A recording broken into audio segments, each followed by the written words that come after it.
All right, so I'm 24 years old, and I mean, not now, obviously. Look at this mustache, 24-year-olds wear mustaches like this all the time. All right, a tale of woe. When I was 24 years old, right, I started to do some sessions around Minneapolis, and I thought I was the hot stuff. And there were a couple of producers that took pity on me and hired me to do stuff, and I would bring in this bass. Check it out, you guys. 1992 Yamaha Billy Sheehan Attitude bass. Now listen, you're looking at this and you're like, dude, are you serious? Are you serious with the scalloped frets? Yes! In 1992, I was feeling this, man, and I will say this. I thought that this was the best bass ever. And at the time it kind of was, right? I mean, it was the business. But then I ended up hanging on to it and I would bring it into sessions. I'm 24 years old, right? I would bring it in to a session and people would be like, what is that? And I'm like, it's the coolest bass you've ever seen. And they're like, do you just have like a normal Fender bass? And I'm like, no, but I have one that's more awesome. It's right in front of you.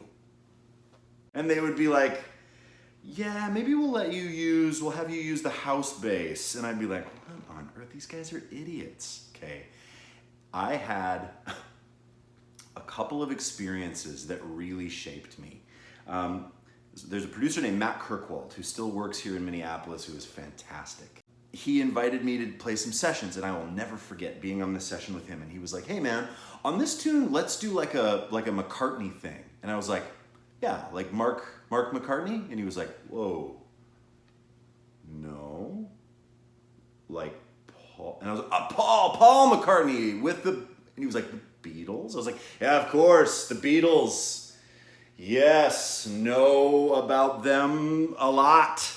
And he was like, great, well, let's do it. And then I played something out of thin air, hoping that it would sound like the Beatles. It is so embarrassing to even admit. And he was like, and we kind of got through it. And then later, same session, he goes, hey man, let's do like a Jamerson thing.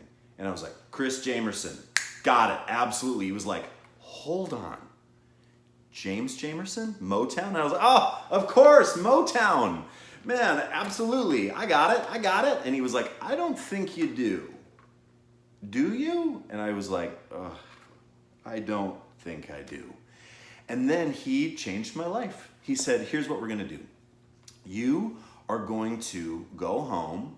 I'll figure this stuff out, don't worry about it. And before I hire you again for anything, you need to do two things. You need to buy Beatles #1s, and you need to buy Hitsville, USA. And he said, you need to familiarize yourself with the work of James Jamerson and Paul McCartney. And then even if, even no matter how you feel about that material, it will help you forever for the rest of your life in any musical endeavor that you happen to encounter. And he was 100% right. Something else. Now, while this bass actually does sound pretty rad,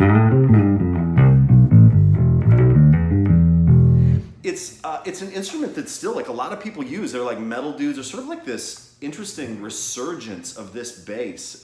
Billy Sheehan obviously still uses it. But then there are guys that use it kind of in the metal scene, like through like really aggressive sounding dark glass pedals and stuff, and it's rad. I mean, it has a really like mid-forward, angry P-bass thing. But guess what?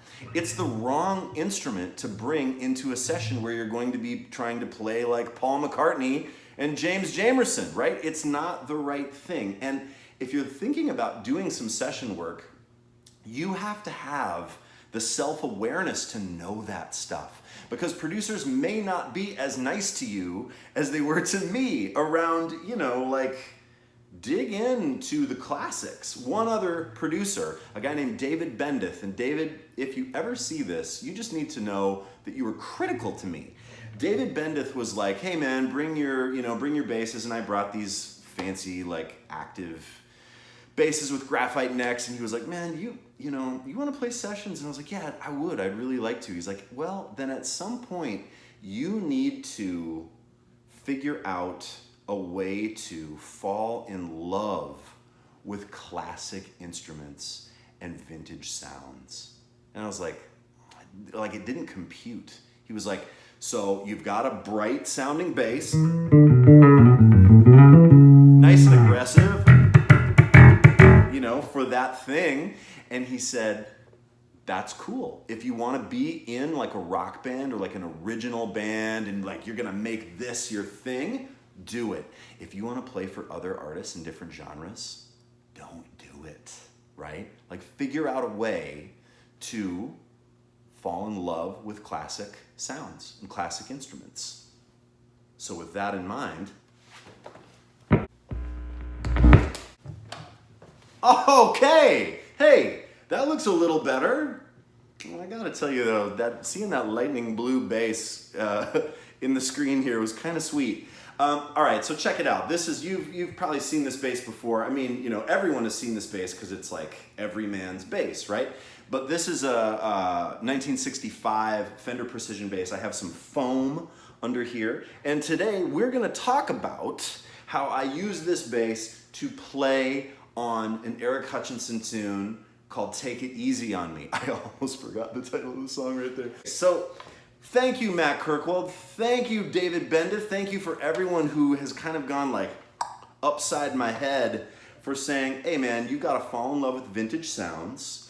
You have to maybe buy a couple of vintage instruments. That's all Justin Meldal Johnson, right? JMJ would say, buy some vintage instruments. They're going to be nice conversation pieces. They set people's minds at ease in the studio. You pull out a classic old precision bass and everyone just sighs with relief that you didn't bring the Yamaha blue, attitude bass that you're gonna have to try to justify and be like, well, no, but you can turn the tone down and it actually sounds kind of like a Fender, and like, don't put yourself, you're already at a disadvantage in the studio anyway. You need to play something awesome. You need to hang, you need to be the best, right? Don't bring in an instrument that doesn't fit. Just don't do that to yourself, right?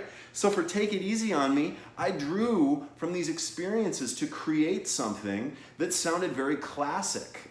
So Take It Easy on Me is gonna go.